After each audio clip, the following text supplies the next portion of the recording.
What's going on, guys? Gonna bring you a video here today talking about the Call of Duty changing your server location and how to do that. It's very much possible. It's something that can be done, but you still aren't going to get really around the skill-based matchmaking side of it. But you can choose which server and whether you're on a peer or dedicated connection, and that is going to have a pretty significant difference in your gameplay, at least from what I can feel. Because you can choose, like if you're in the state of Maryland, I can choose to play in New York or New Jersey or in the state of Maryland. Whereas if you choose a location that maybe has more congestion, you may face a little bit tighter of a skill-based matchmaking choice. And if you pick somewhere up maybe towards the most north where you're getting all of Canada and things like that, you may have a bigger range of skill-based matchmaking that brings into play. And not to mention the connection that your opponents will have as well. So the first thing that you're going to basically need to be able to do this is to start with your setup.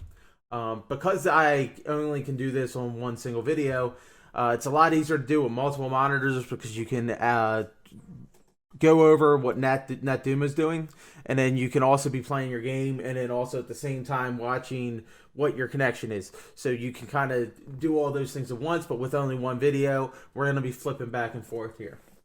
So the first thing is to get your setup right, and in order to get your setup right, you got to start with your hardware. The first thing you're going to need is you're going to need a Netgear modem, because you're going to be flipping to a separate modem and router instead of a modem router combo, which is what a lot of people are getting.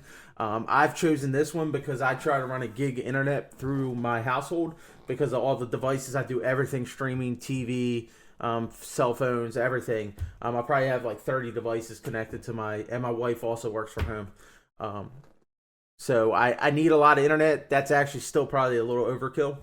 You can choose the 500 megabytes, the 300. They all work relatively the same. It's just what your output's going to be. The next item that you're also going to need is your actual router itself. And that's going to look like this.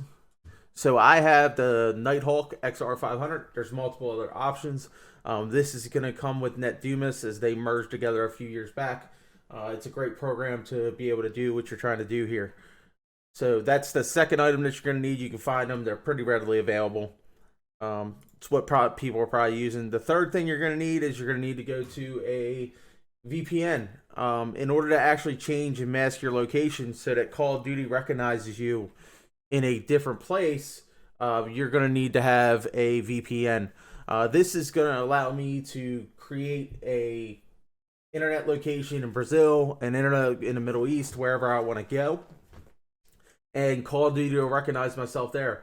Once Call of Duty recognizes you there, they'll try to connect you to the closest server to where your location is. So this is going to be a requirement. They usually have a service you can buy for like 15 months. It's probably like $100. Some are cheaper than others.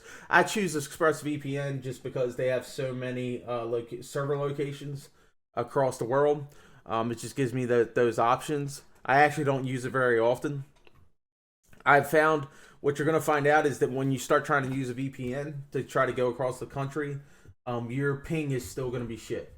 You're still not going to be able to do a lot with your ping, and therefore your gameplay is not going to be good. So a lot of this is going to have to do with your location inside America or wherever you're at, and how close you are to those servers. You know, if you're in Europe or something like that, and you're maybe on Eastern Europe side, you can probably connect to the Middle East servers and things like that a lot easier. Obviously, with me being on the East Coast, I don't have a lot of options, so I don't use this very often. The only real option I have is to go south, maybe towards South America, those places like that. Anything across the seas, obviously Europe locations are probably harder servers for Call of Duty. So trying to go across that way is not a good option for me. So I don't really use this very often unless I'm going to try to play up in New York or Canada or something like that. My standard servers will connect me to somewhere in the New Jersey range.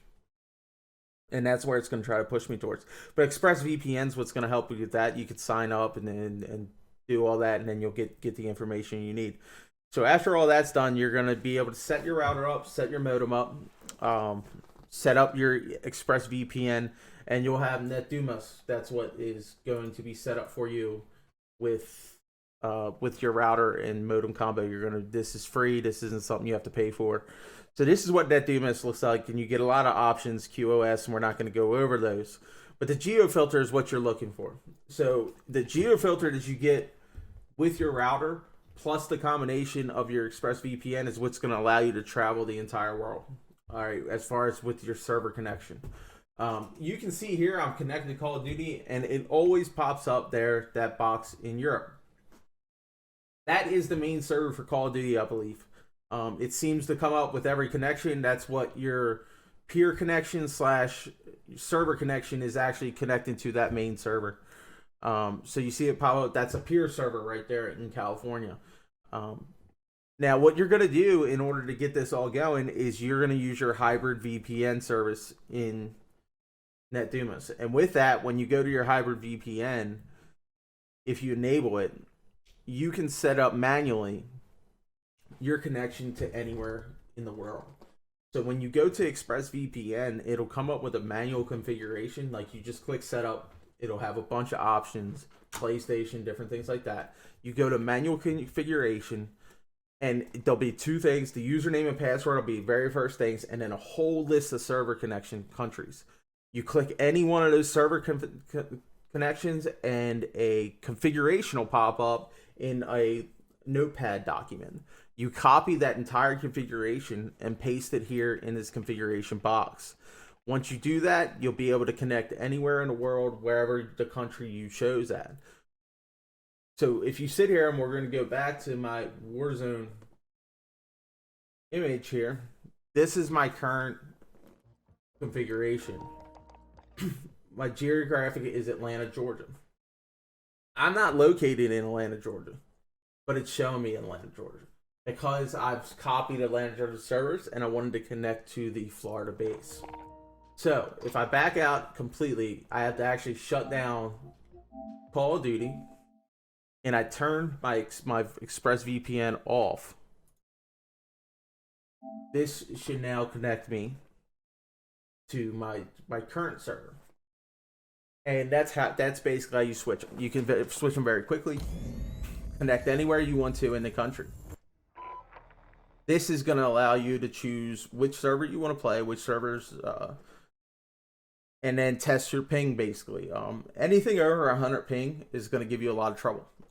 It's just so slow registering, and you're also probably going to incorporate some packet loss there, so you're going to lose a lot of hit detection. Once those things start happening, it really doesn't matter who you play. You're definitely not going to have too great of gameplay. So now turning it off, I'm now back to bottom around. So that's basically how you do the Call of Duty side of it. So once you start doing the Call of Duty side of it, you come back over here to your geo filter. So now we know how to take our location for Call of Duty, as far as Call of Duty recognizes, and take it anywhere across the world. So if I was in Brazil, wherever I'm at, that's where I would go. Now, the question really becomes is, where are Call of Duty servers? Because you obviously want to be as close to them as possible. So now what I'm doing is I'm backing out all the way to the home screen to where it says press X to start Warzone. And as soon as you hit this X in everyone's game, it's going to come up and it'll say connecting to online services. And I can't show you them both at the same exact time. But once I hit that X and it says connecting to online services, you're going to see on here, you see that's all the Call of Duty places, the servers. Okay, and the ones with the person looking symbol, those are peer connections, and the ones with the square symbol, those are actual server connections. So now I can pick whichever one of those I want to, and we can zoom in, and we'll get this light up again. Because every time you back out and every time you connect, it'll light up for you. And we can now connect to anyone we want to. So let's say I wanted to connect over here in New Jersey. And we are now going to try and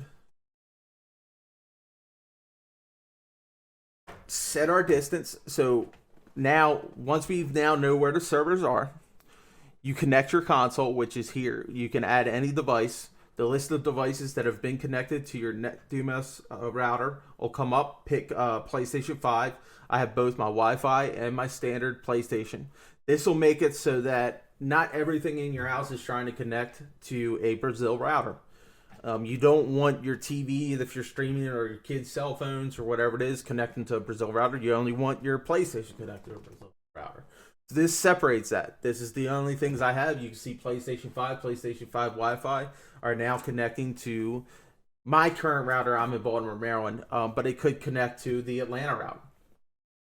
When you saw this, we saw all the things come up, all the ones around me, but I want to focus on this one in New Jersey because I'm trying to get a actual server connection.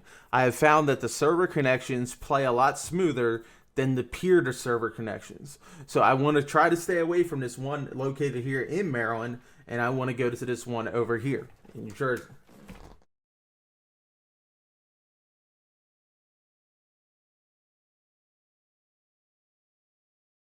So now we're going to start up our battle royale. Flip over here. So this is what we're now trying to do, and it's going to try to search for a match with lowest ping. Hop back over here to the monitor, and we're just waiting here, just trying to find. And once we get in here, I've chosen my server. It's not even the closest server to Maryland, but I should be able to play on this specific server. It will block anything outside of that. So that peer connection there is going to be blocked. That'll be blocked by my router. It's not going to allow that to connect. Now this will take a little longer to find matches. Sometimes you're going to get into a match and it's going to block it and it'll kick you back out of a match. But you will eventually find a match. It shouldn't take longer than maybe like 3 minutes or something like that. It's really not a super long time. Hopefully it don't fail me in this scenario when I'm actually making a video about it.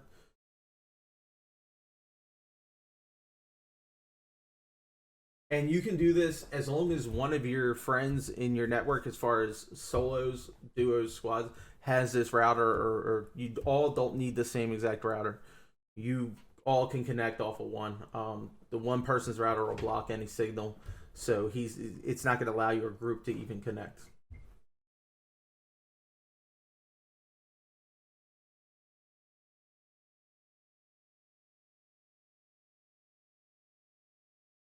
Still trying to connect me to that.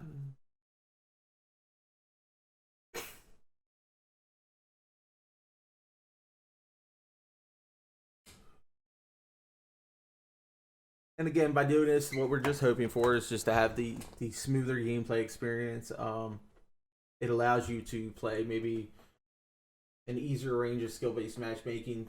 Some of the servers over here are just more crowded than others.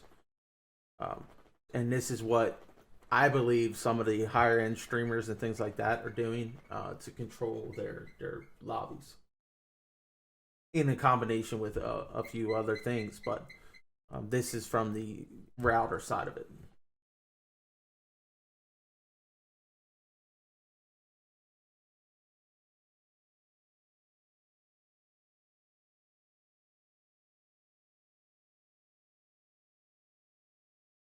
As you can see, we're still searching for a match.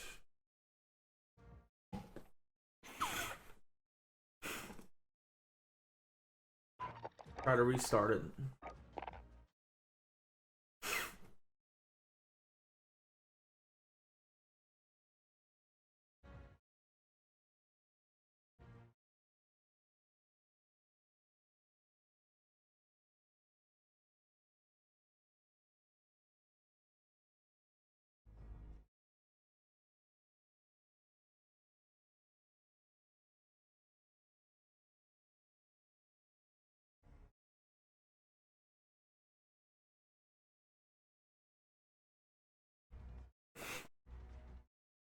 And just to touch base on the whole location thing, when we were looking at the entire map, you know, if I'm up here in the East Coast, it's going to be relatively a longer distance because there's no servers in Canada to try to get. There's a server down here in Brazil, and then there's a server here in South Africa. I can't really get to these from my location with a decent ping. The really only options is there's a server down here in South Florida, and anything above that, there's a few sprinkled out through here that I can get to. If I was sitting here on the West Coast, it's very possible, and I don't know this, but I think the Japan side of things starts to come into play with less than 100 ping. The Australian server is out of play, but then they have a few other ones sprinkled, and then there's a couple servers here in Texas and a little bit above Texas. But those ones start to become a factor as well.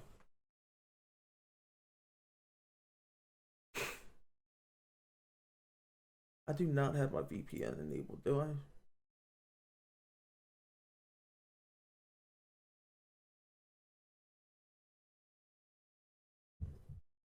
All right, so there it goes. Right when I did that, it popped into a game. So something may have been being blocked at that time. But there, you can see us getting into a game here. And then we'll go back to the monitor side of it.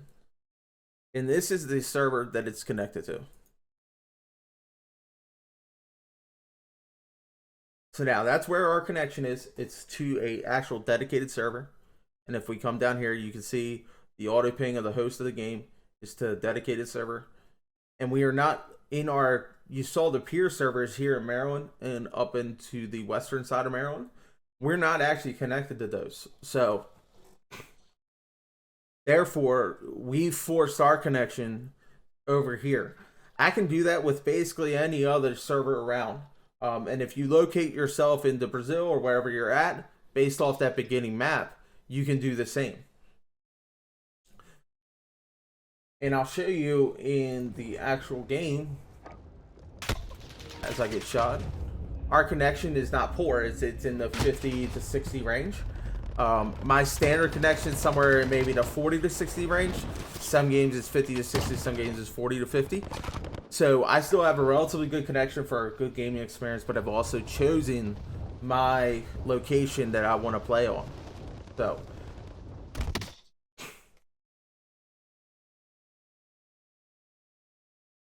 in doing that, that's the basic part of how you take your router with your VPN service. And your VPN service will lower, just to add, your VPN service will lower what your download speeds and stuff are. So you don't want to download things while you're doing your VPN and stuff like that. You know, it can maybe a couple percent it'll download it. So change the download speeds. So really, you, based on where you're located, you can now choose where you want to connect servers to and go to the main map. So that's the video for today, fellas. I hope you enjoyed it. Please like and subscribe. Just getting started with doing this, so thank you very much.